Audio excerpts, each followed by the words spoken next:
Vous serez tous sur Facebook. Bonjour, merci à tous d'être ici.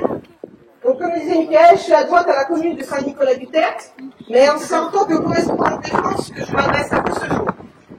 Le rôle du correspondant défense est d'être un relais au service du lien armée-nation. Nommé officiellement par le conseil municipal, ma mission est de sensibiliser les citoyens sur les questions de la défense, le parcours citoyen et le devoir de mémoire, au travers notamment des commémorations, mais également des publications dans le bulletin municipal, l'exposition sur la guerre d'Algérie, ou également le soutien de l'entretien du carré militaire.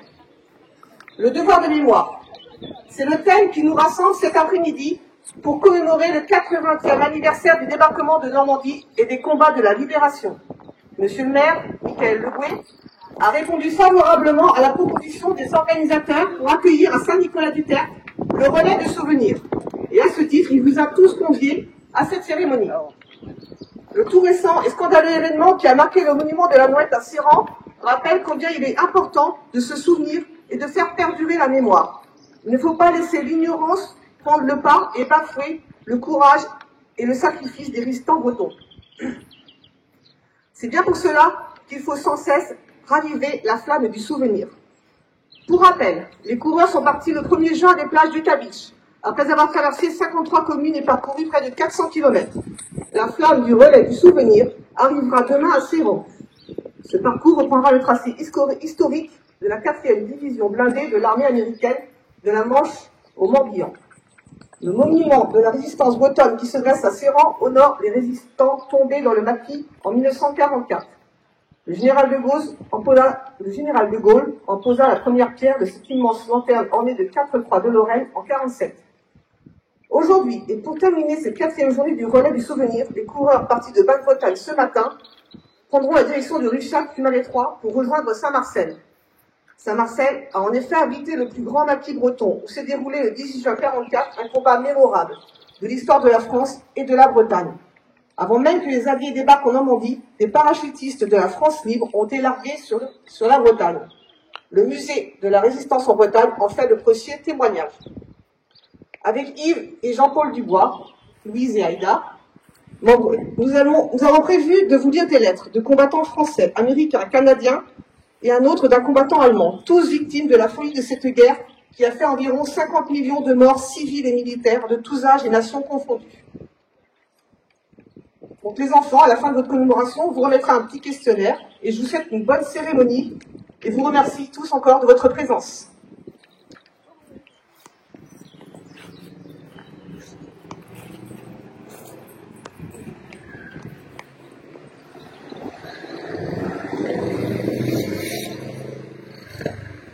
Les habitants se souhaitaient une fois alors de débarquement fut accueilli à la fois comme un soulagement et aussi comme un grand malheureux. C'était la guerre chez nous. Journal intime de Henri Bourgard, 14 ans.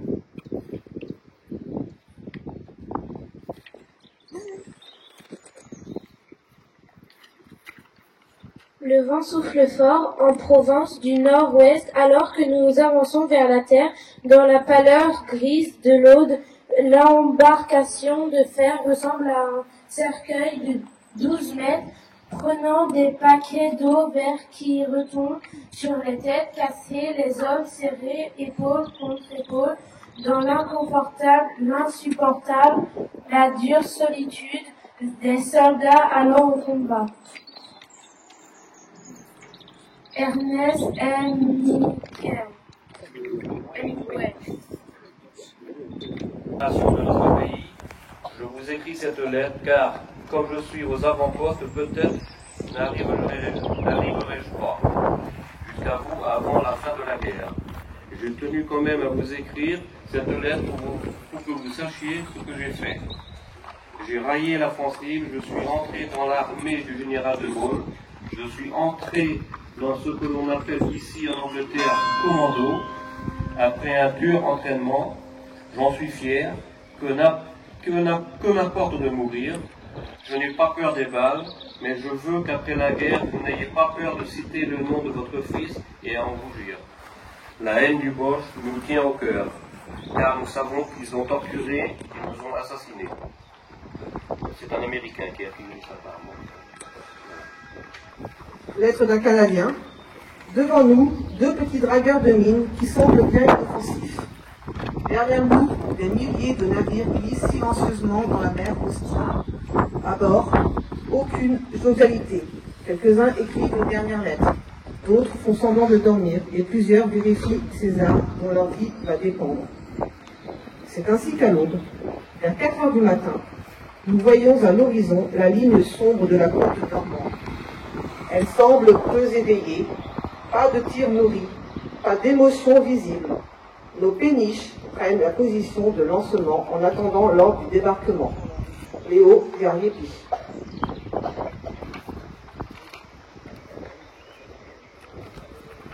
Là, ça va être un texte assez allemand. Donc, je prends un bien ça. Les bateaux de guerre se remettent à tirer.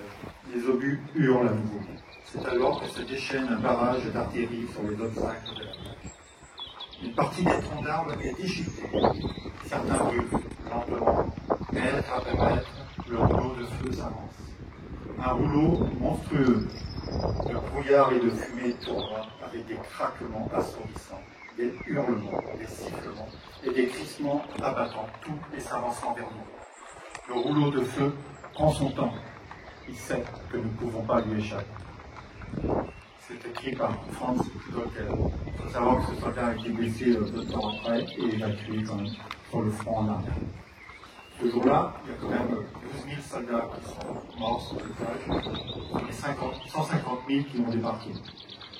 Et à l'opposé, 200 000 soldats allemands ont été soit tués, soit blessés, soit prisonniers.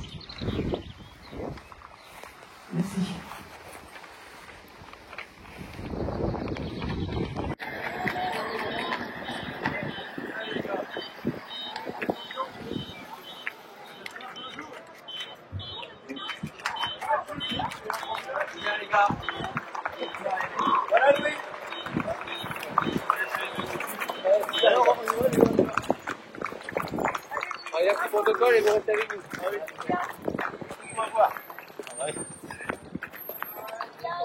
Alors, je vous remercie tous déjà pour votre patience. Non, on n'a pas tant de retard que ça quand même.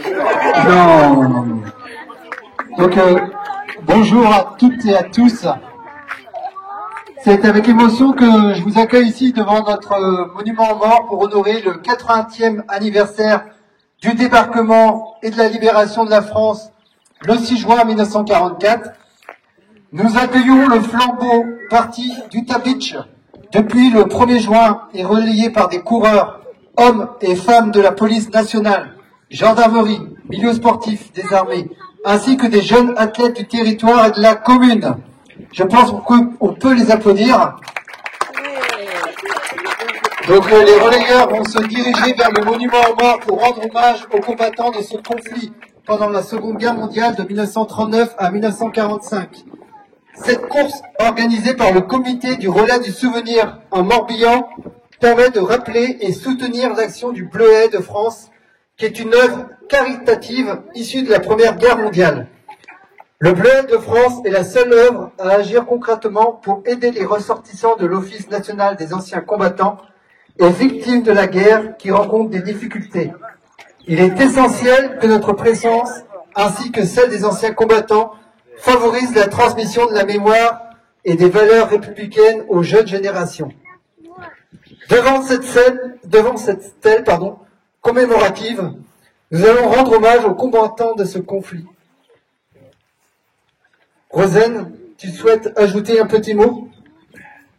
Juste quelques mots. Déjà, je tenais à saluer les sportifs pour leur engagement au nom de devoir de mémoire et du souvenir en ce 80e anniversaire du débarquement et de la libération de la France. Il est important de se rappeler que des hommes, des femmes ont perdu leur vie, se sont acharnés pour que nous sommes aujourd'hui libres.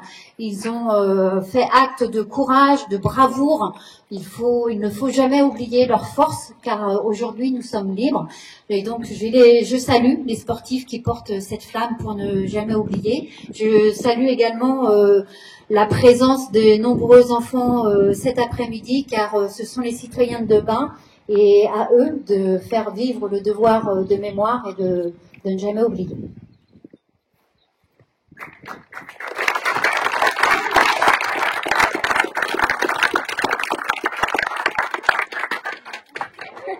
Donc nous allons débuter la cérémonie.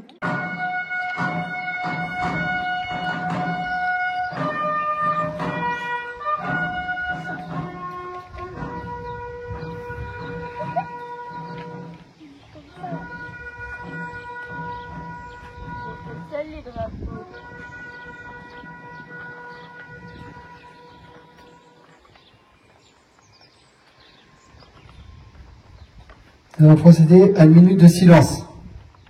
Le jour de gloire est arrivé, contre nous de la tyrannie, l'étendard sanglant élevé, l'étendard sanglant élevé.